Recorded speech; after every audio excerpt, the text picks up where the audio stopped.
Shalom sahabat Gebada, apa kabar hari ini? Senang sekali dapat bertemu dengan saudara-saudari semua dalam gerakan baca dengar Alkitab atau Gebada. Saya Pendeta Tommy Lengkong, Sekretaris Umum PGLI. Hari ini kita telah mencapai akhir perjalanan kita membaca kitab Kejadian. Kejadian pasal 49 dan 50 menyoroti momen penting dalam kehidupan Yakub dan keturunannya, termasuk persiapan Yakub menjelang kematian serta pemakaman dan akhir hidupnya di tanah Mesir. Pasal 49 dimulai dengan Yakub memberkati ke-12 anaknya secara individual. Melalui berkat ini Yakub menggambarkan masa depan yang berbeda bagi setiap suku Israel. Misalnya, ia menegaskan bahwa raja akan datang dari suku Yehuda, yang merupakan leluhur keluarga Daud, dan kemudian Yesus Kristus. Berkat ini menegaskan kewenangan, otoritas, dan keberlangsungan keluarga Yakub di tanah Kanaan. Pasal 50 menunjukkan momen kesetiaan dan persiapan kematian Yakub. Ia memberikan instruksi tentang pemakamannya. Yakub menunjukkan keinginannya untuk kembali ke tanah perjanjian yang dijanjikan oleh Allah kepada leluhurnya. Yakub meminta agar jasadnya tidak dikuburkan di Mesir, melainkan di tanah Kanaan. Setelah kematian Yakub, Yusuf mengatur pemakaman ayahnya sesuai dengan keinginan Yakub. Hal ini menunjukkan rasa hormat dan kepatuhan terhadap Yakub ayahnya. Kejadian ini menyoroti pentingnya mematuhi keinginan orang tua dan melaksanakan tugas-tugas keluarga dengan hormat. Kejadian 49 dan 50 menekankan ketaatan kepada Allah dan pengabdian janji-janjinya kepada keturunan Abraham. Hal ini juga menunjukkan bahwa meskipun hidup berakhir, kesetiaan kepada Tuhan dan janjinya terus berlanjut melalui keturunan-keturunan dan pelaksanaan kehendaknya. Semua ini tertuang dalam kitab Kejadian pasal 49 sampai 50. Mari kita membaca bersama-sama.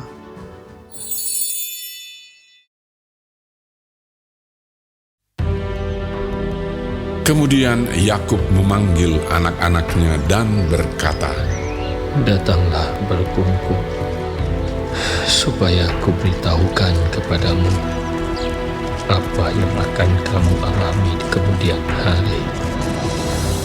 Berhimpunlah kamu dan dengarlah, ya anak-anak Yakub, dengarlah kepada Israel, ayahmu. Ruben, engkaulah anak sulungku, kekuatanku, dan permulaan kegagahanku. Engkaulah yang terutama dalam keluhuran, yang terutama dalam kesanggupan. Engkau yang membual sebagai air, tidak lagi engkau yang terutama, sebab engkau telah menaiki tempat tidur ayahmu. Waktu itu engkau telah melanggar kesuciannya. Dia telah menaiki petiduranku." Simeon dan Lewi bersaudara. Senjata mereka ialah alat kekerasan.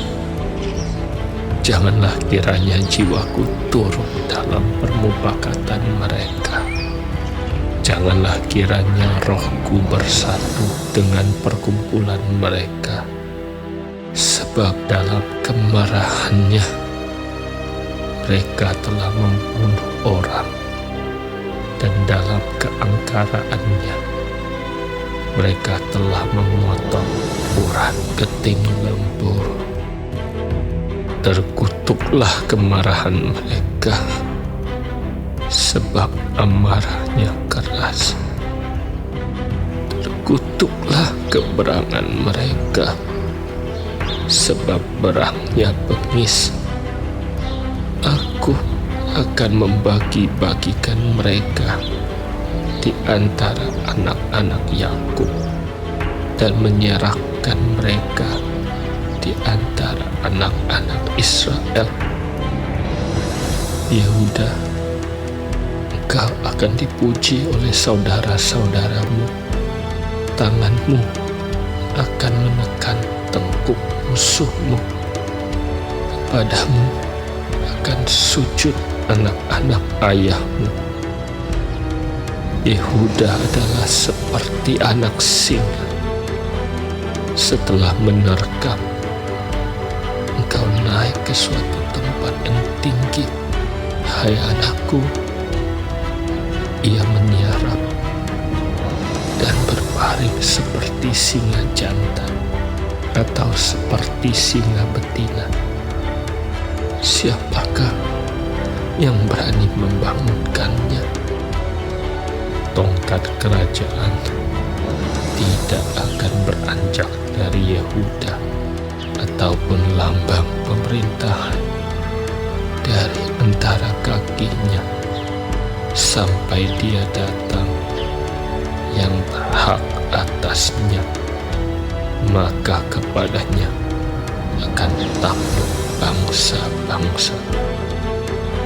Ia akan menambatkan keledainya pada pohon anggur, dan anak keledainya pada pohon anggur pilihan. Ia akan mencuci pakaiannya dengan anggur dan bajunya dengan darah buah anggur. Matanya akan merah karena anggur, dan giginya akan putih karena susu. Zebulon akan diam di tepi pantai laut. Ia akan menjadi pangkalan kapal, dan batasnya akan bersisi dengan Sidon.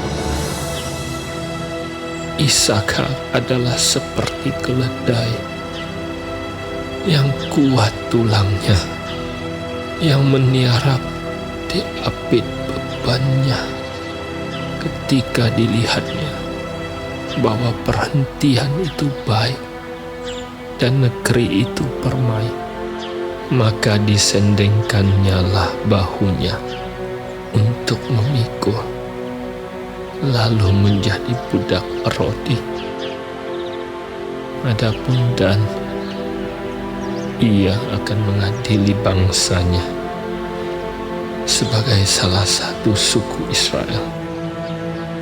Semoga Dan menjadi seperti ular di jalan, seperti ular beludak di denai yang memakut tumit kuda, sehingga penunggangnya jatuh ke belakang. Aku menanti-nantikan keselamatannya daripadamu, ya Tuhan. Gad, ia akan diserang oleh gerombolan, tetapi ia akan menyerang tumit mereka. Asher, makanannya akan limpah mewah, dan ia akan memberikan santapan raja-raja. Naftali adalah seperti rusa betina yang terlepas. Ia akan melahirkan anak-anak indah. Yusuf adalah seperti pohon buah-buahan yang muda, pohon buah-buahan yang muda pada mata air. Dahan-dahannya naik mengatasi tembok. Walaupun pemanah-pemanah telah mengusiknya, memanahnya dan menyerbunya. Namun panahnya tetap kokoh, dan lengan tangannya tinggal liat. Oleh pertolongan yang maha kuat pelindung Yakub, oleh sebab gembalanya gunung batu Israel, oleh Allah ayahmu yang akan menolong engkau, dan oleh Allah yang maha kuasa yang akan memberkati engkau dengan berkat dari langit di atas, dengan berkat samudera raya yang letaknya di bawah, dengan berkat buah dada dan kandungan. Berkat ayahmu melebihi berkat gunung-gunung yang sejak dahulu, yakni yang paling sedap di bukit-bukit yang berabad-abad. Semuanya itu akan turun ke atas kepala Yusuf, ke atas batu kepala orang yang teristimewa di antara saudara-saudaranya. Benyamin adalah seperti serigala yang menerkam. Pada waktu pagi, ia memakan mangsanya, dan pada waktu petang, ia membagi-bagi rampasannya. Itulah semuanya suku Israel, 12 jumlahnya. Dan itulah yang dikatakan ayahnya kepada mereka ketika ia memberkati mereka. Tiap-tiap orang diberkatinya dengan berkat yang diuntukkan kepada mereka masing-masing. Kemudian berpesanlah Yakub kepada mereka, apabila aku nanti dikumpulkan kepada kaum leluhurku, kuburkanlah aku di sisi nenek moyangku dalam gua yang di ladang Efron orang Het itu, dalam gua yang di ladang Makpela di sebelah timur Mamre di tanah Kanaan, ladang yang telah dibeli Abraham dari Efron orang Het itu untuk menjadi kuburan milik. Disitulah dikuburkan Abraham beserta Sarah istrinya. Disitulah dikuburkan Ishak beserta Ribka istrinya, dan disitulah juga kukuburkan Lea.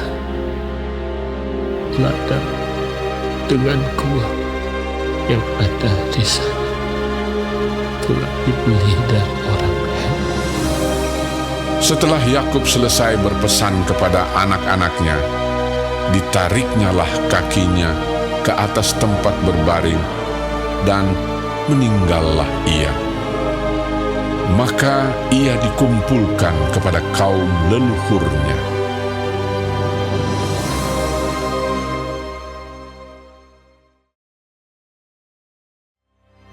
Lalu Yusuf merebahkan dirinya mendekap muka ayahnya, serta menangisi dan mencium dia. Dan Yusuf memerintahkan kepada tabib-tabib, yaitu hamba-hambanya, untuk merempah-rempahi mayat ayahnya. Maka tabib-tabib itu merempah-rempahi mayat Israel. Hal itu memerlukan 40 hari lamanya, sebab demikianlah lamanya waktu yang diperlukan untuk merempah-rempahi, dan orang Mesir menangisi dia 70 hari lamanya. Setelah lewat hari-hari penangisan itu, berkatalah Yusuf kepada seisi istana Firaun, jika kiranya aku mendapat kasih-Mu, katakanlah kepada Firaun bahwa ayahku telah menyuruh aku bersumpah. Katanya, tidak lama lagi aku akan mati dalam kuburku yang telah kugali di tanah Kanaan. disitulah kau kuburkan aku. Oleh sebab itu, izinkanlah aku pergi ke sana, supaya aku menguburkan ayahku. Kemudian aku akan kembali. Lalu berkatalah Firaun, Pergilah ke sana dan kuburkanlah ayahmu itu, seperti yang telah disuruhnya engkau bersumpah. Lalu berjalanlah Yusuf ke sana untuk menguburkan ayahnya. Dan bersama-sama dengan dia berjalanlah semua pegawai Firaun, para tua-tua dari istananya, dan semua tua-tua dari tanah Mesir, serta seisi rumah Yusuf juga, saudara-saudaranya, dan seisi rumah ayahnya.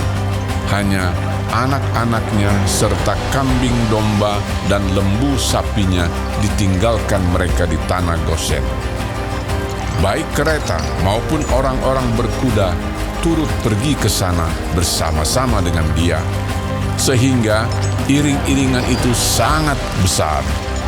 Setelah mereka sampai ke Goren Ha-Atat yang di seberang sungai Yordan, maka mereka mengadakan di situ ratapan yang sangat sedih dan riuh, dan Yusuf mengadakan perkabungan 7 hari lamanya karena ayahnya itu. Ketika penduduk negeri itu, orang-orang Kanaan, melihat perkabungan di Goren Ha-Atat itu, berkatalah mereka, Inilah perkabungan orang Mesir yang amat riuh. Itulah sebabnya tempat itu dinamai Abel Mizraim, yang letaknya di seberang Yordan.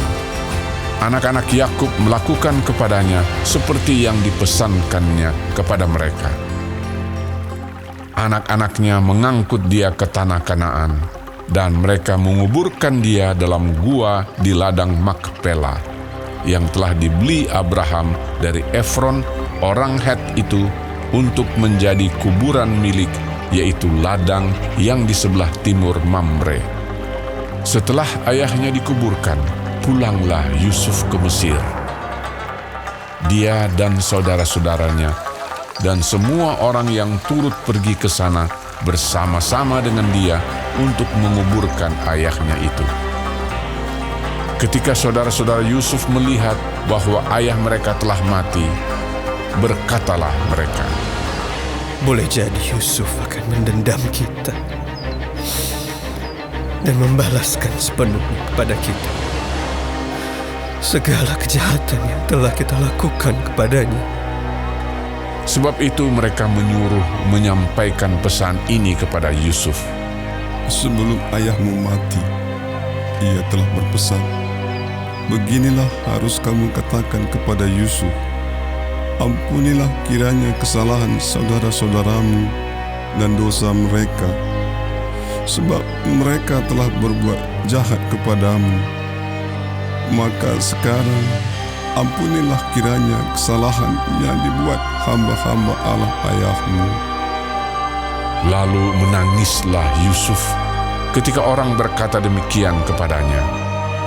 Juga saudara-saudaranya datang sendiri dan sujud di depannya serta berkata, Kami datang untuk menjadi budakmu. Tetapi Yusuf berkata kepada mereka, Janganlah takut, sebab aku inikah pengganti Allah. Memang kamu telah mereka-rekakan yang jahat terhadap aku, tetapi Allah telah mereka-rekakannya untuk kebaikan, dengan maksud melakukan seperti yang terjadi sekarang ini, yakni memelihara hidup suatu bangsa yang besar. Jadi janganlah takut. Aku akan menanggung makanmu dan makan anak-anakmu juga.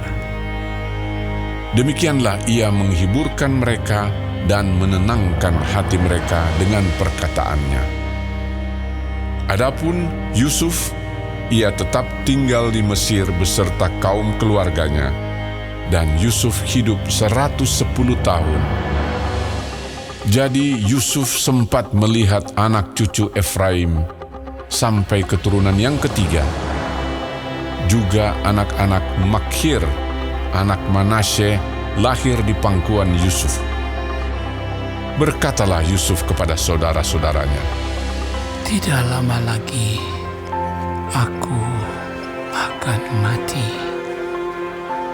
Tentu Allah akan memperhatikan kamu dan membawa kamu keluar dari negeri ini ke negeri yang telah dijanjikannya dengan sumpah kepada Abraham, Ishak, dan Yakub.